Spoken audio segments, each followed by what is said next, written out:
St Johnstone patient with the build-up, and now they spring forward. An opportunity here early on. It's McPeak trying to squeeze it across the 6-yard box and not behind. A goal kick in the end.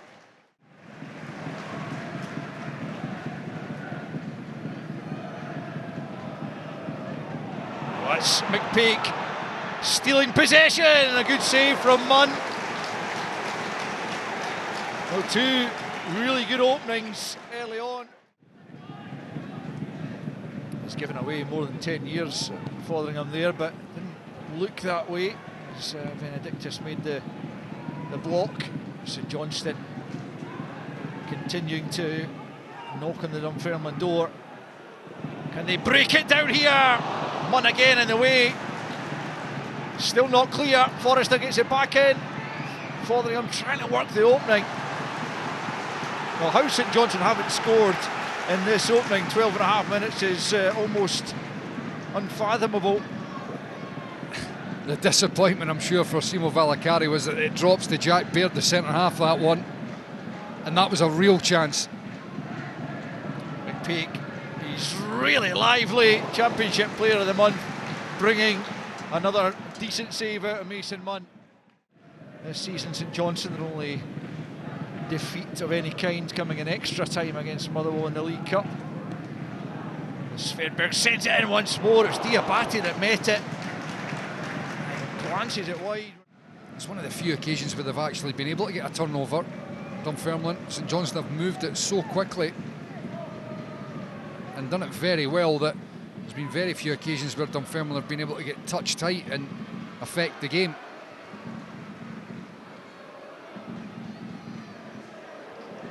Here's Rudden, former Saints player.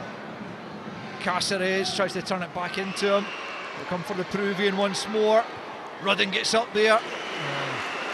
Can't really trouble Stewart with the header.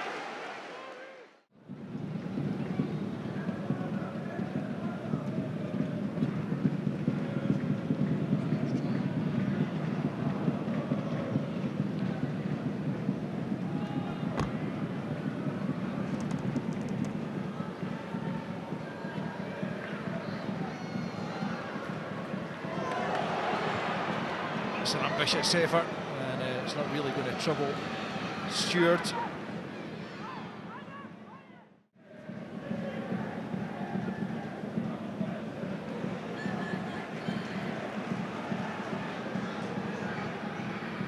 Fairman just creeping into the game, it feels, at the moment, as Rudden sends it into the area. It's Baird who gets it clear. That effort dried well wide.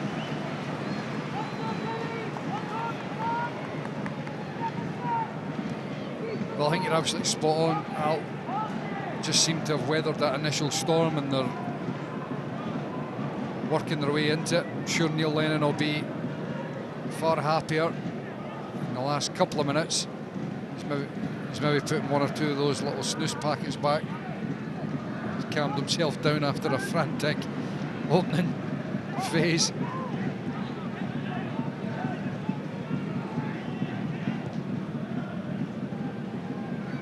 That's a great ball. Absolutely brilliant ball there. Fraser, and he manages to poke it into Rudden. And neither McLeod nor Cáceres can get onto it. It's definitely a more promising period for Dunfermline. Rudden, you could see Kearney there, but couldn't find him. He's pulled up. Zach Rudden, not sure what happened there. Yeah, it's a blow, but St Johnstone continue, and it's McPeak for a hold, trying to get it back to McPeak. Mullen clears. Rudden looks like he's toiling, still down. Top of your screen there. His teammates aren't too bothered about kicking the ball out of play either. In fact, they're building an attack of their own. Cáceres is going to try it from distance again. I mean, his manager frustrated as he makes his way back into the dugout.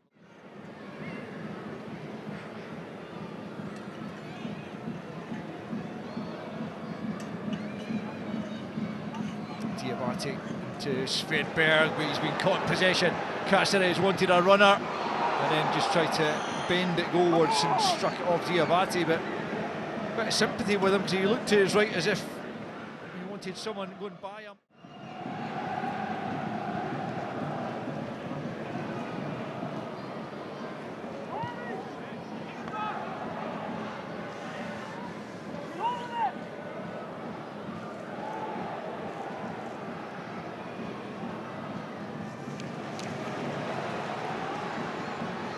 Dunfermline looking to get their noses in front, having spent large chunks of the first half on the back foot.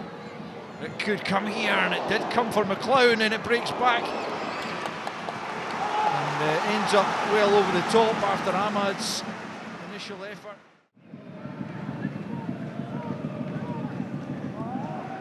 Ahmad just took a heavy touch though, and McPake and St Johnstone can make him pay for it. Making a good run.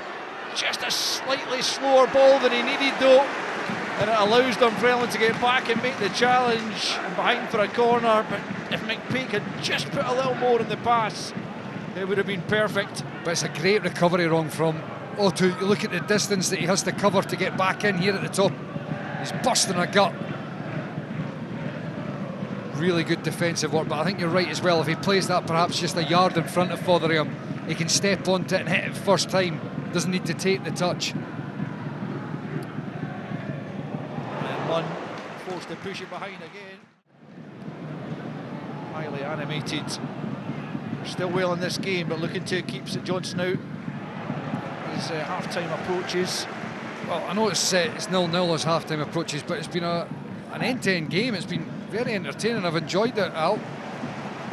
Dunfermline looking to try and ensure it doesn't come to half-time at 0-0. Chance here for McLeod. Oh, it's a fabulous finish. That really is. Rory McLeod just caught that so sweetly. Neil Lennon enjoyed that one, that's for sure.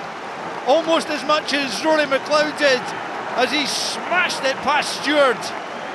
And Dunfermline, just before the interval, find themselves in front. Well, I was just saying it's 0-0. It's been a thoroughly entertaining game, but that takes it to the next stage. What a wonderful goal that is from Rory McLeod, and it's a great build-up. It's McLeod that drops in, he spins it out with the left peg, and then Cáceres picks him out beautifully, and what a strike that is with the right foot from Rory McLeod. You know, he had that opportunity just a few moments ago on what you would regard as his stronger left foot, and he sclaffed it. This one on his right, he catches it so sweetly, right into the top corner. Toby Stewart has no chance. St Johnstone here looking for a leveller early in the second period. Vanner sends it in, a glancing header, good save, but knocked in. And there is the equaliser. Kai Fotheringham, the man on the spot to knock home the rebound after Munn had reacted well to keep out Sidibe's header, but he could do nothing to deny Fotheringham.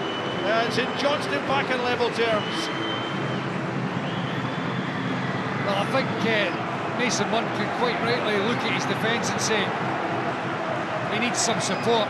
You can see the two at the back there, Gilmore and Robbie Fraser. They're too slow to react. Fotheringham, he's the one that busts onto it and gets the loose ball. St Johnstone again with their tails up. Sidibe onto Holt's pass. Fotheringham wanted it, probably should have got it.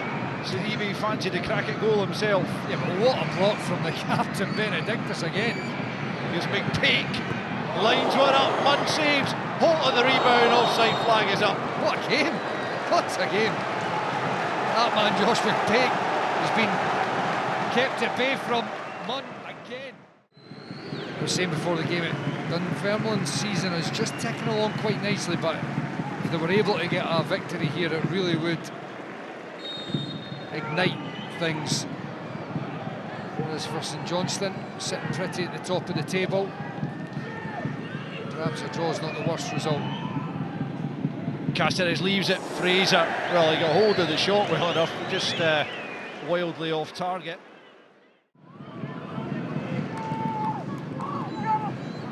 There's Forrester, Stepping away from Fraser, he was clipped there. It's a yellow card. Was it Todd that clipped him?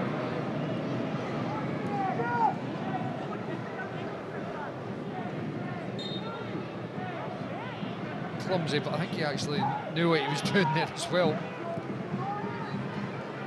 Forrester again, well advanced. Now it's Gullen. Oh, it's going to be in the back of the net from Josh McPeak. I was going to describe that cross as harmless.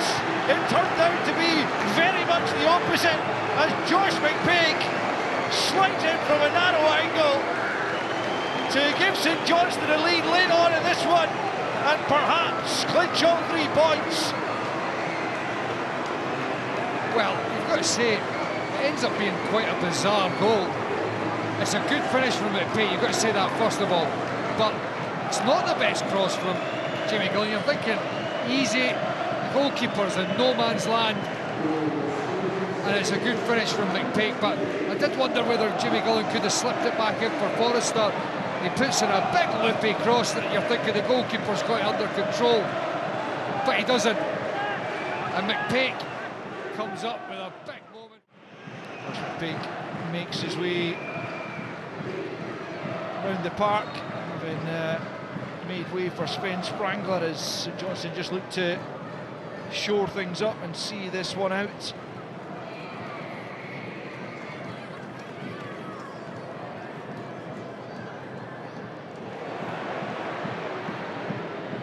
St Johnstone coming forward in search of a third goal, which would absolutely secure the points. Here's Ikpeazu.